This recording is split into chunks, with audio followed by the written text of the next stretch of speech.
Hi everyone, and welcome to my continued coverage of the World Chess Championships 2013.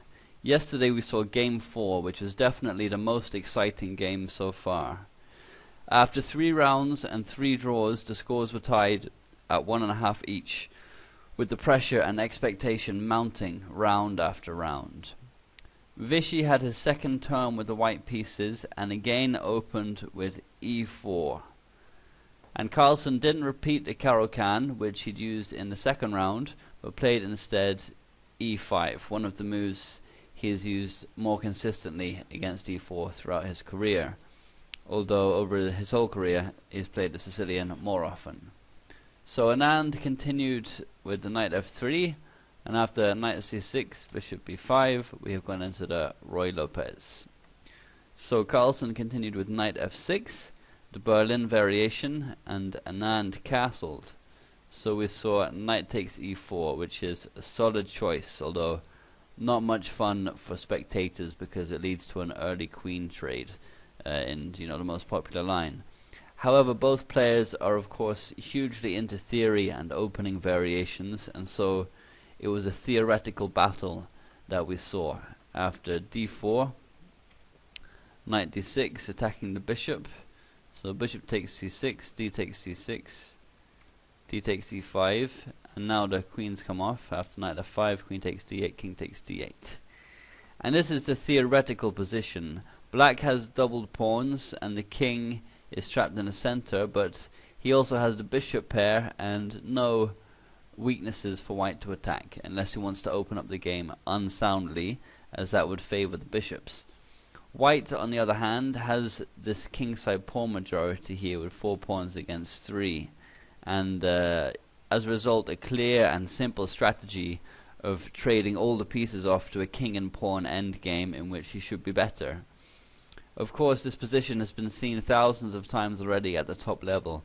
Kramnik famously used it as a psychological choice against Kasparov in their World Championship match, as he felt the queenless play would demoralize Kasparov, and he was right, as all the games ended up being draws. So Anand continued now with h3. This is one of the main lines, and Carlsen played bishop d7, which is becoming an increasingly popular move. Black's king is in the center, but it's not in any danger with the queens off the board. Often he'll simply bring it to safety here on the queen side. So Anand played a rook d1, seizing the open file, and Carlsen played a bishop e7.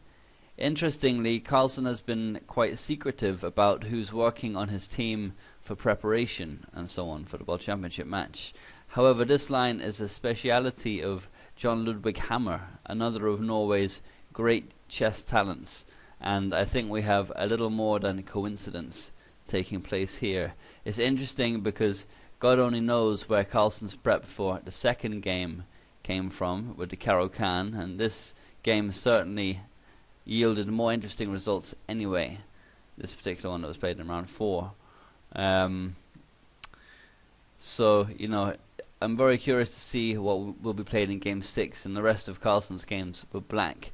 Perhaps he'll play a different opening every time, who knows. So anyway, Anand now played knight c3, which is just normal development, and Carlsen broke this pin on his bishop with king c8, avoiding the worst of the tactical danger on the d-file.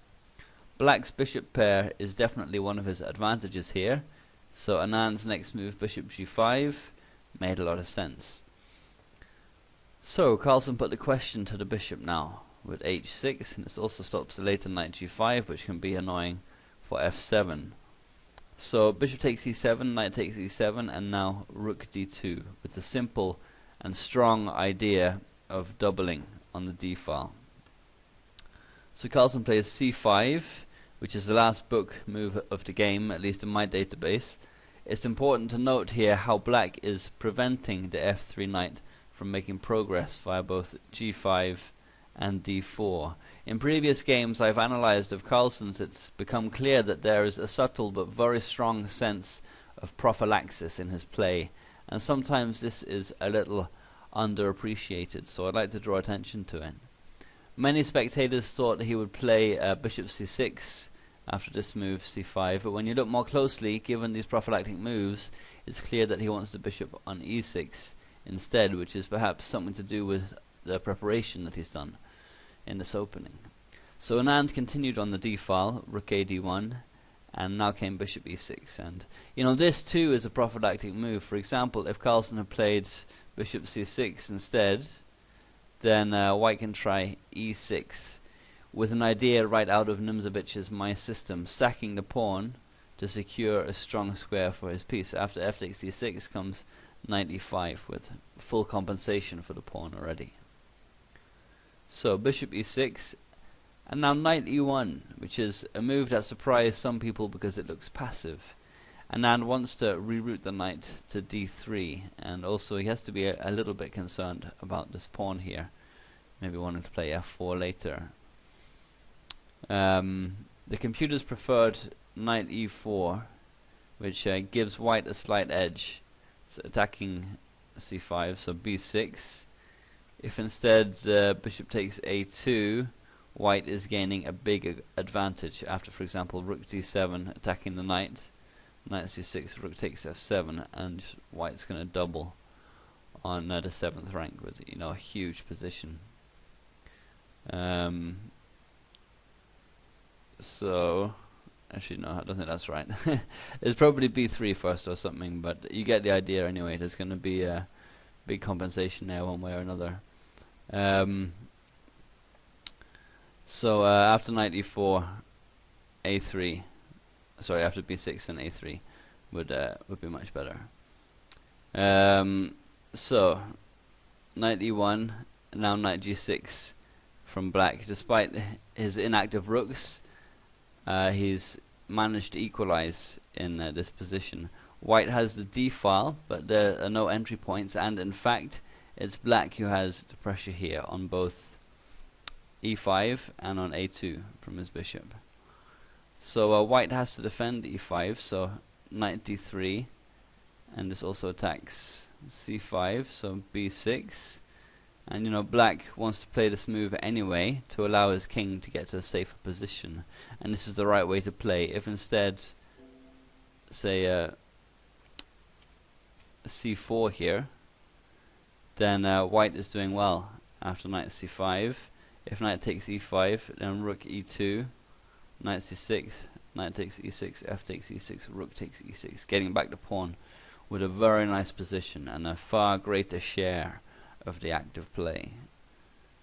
So b6, and now knight e2 is another surprising move from Anand. He said in the press conference afterwards that he doesn't see what else white can try here. After playing knight d3, this is, it's clear that he wants to play knight f4 in order to induce trades and try and get to the better endgame.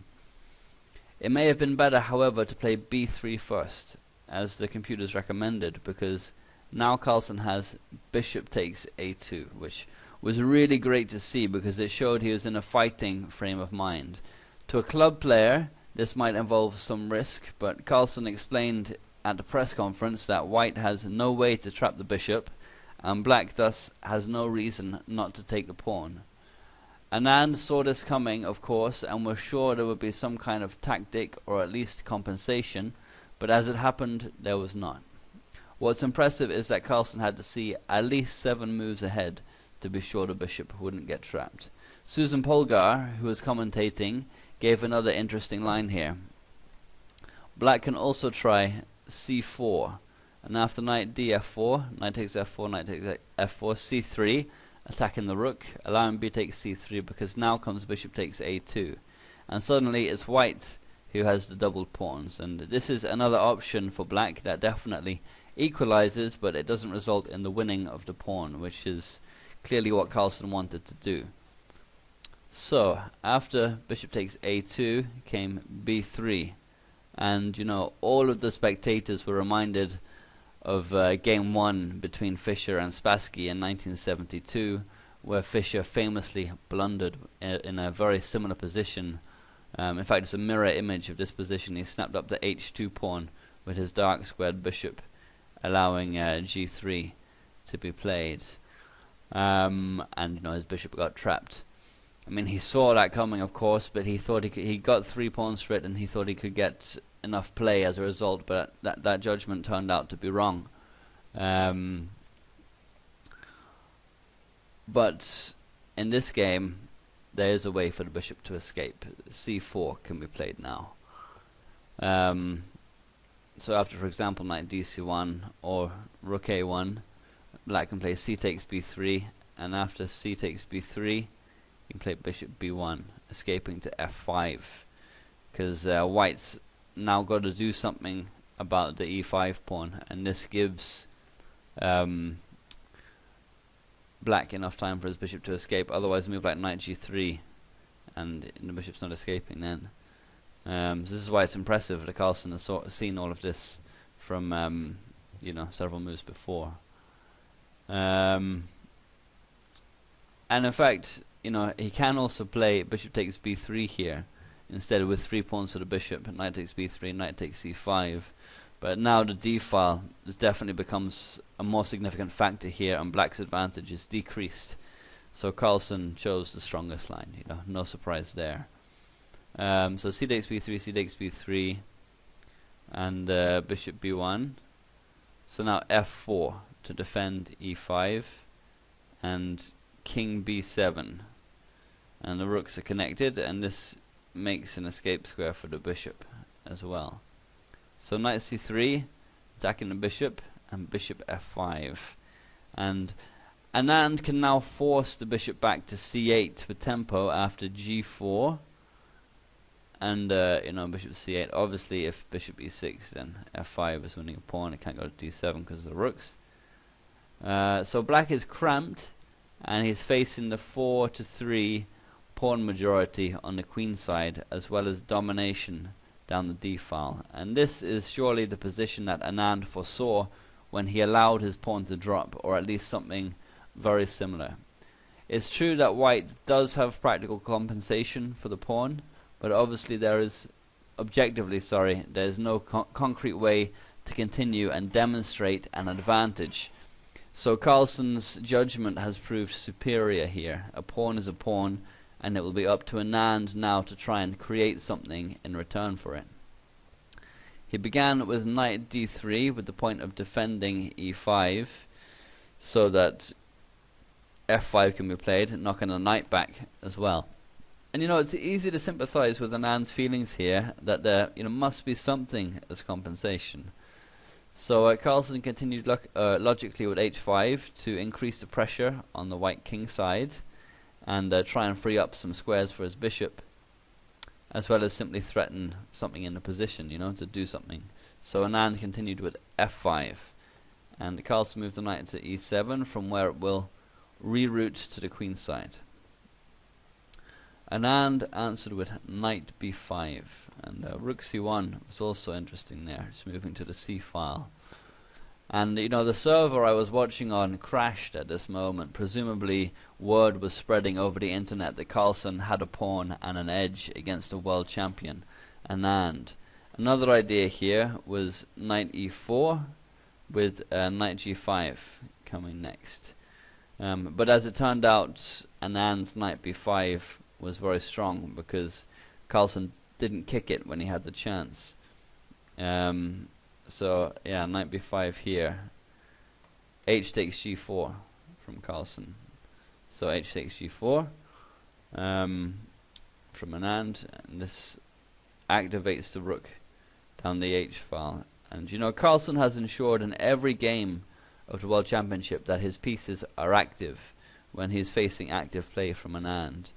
And in actual fact, Vishy didn't have to recapture here. He could have played rook c1, attacking c7, and knight d5 is best to defend it. But now we see another sequence right from Nimzovich's My System. e6, f takes e6, and now knight e5 with the monster threat of rook takes c7. We'll just omit a move for black here just to show the threat. So rook takes c7, king a6, if knight takes c7, knight d6 check is forcing mate. If king b8, knight c6, and if king a6, rook a2, it's mate in 2. But there are resources for black here. He plays after this move a5. This gives his king some breathing space, and it claims some space on the a file, so this isn't going to be check. And so black is going to be able to survive the worst of it. And this does crack things open though and complicate the position, and it might have been a nice try if, for example, Carlsen had been in time trouble. So we'll go back to h takes g4. It's the last move played by Anand. Okay, that's the end of part 1.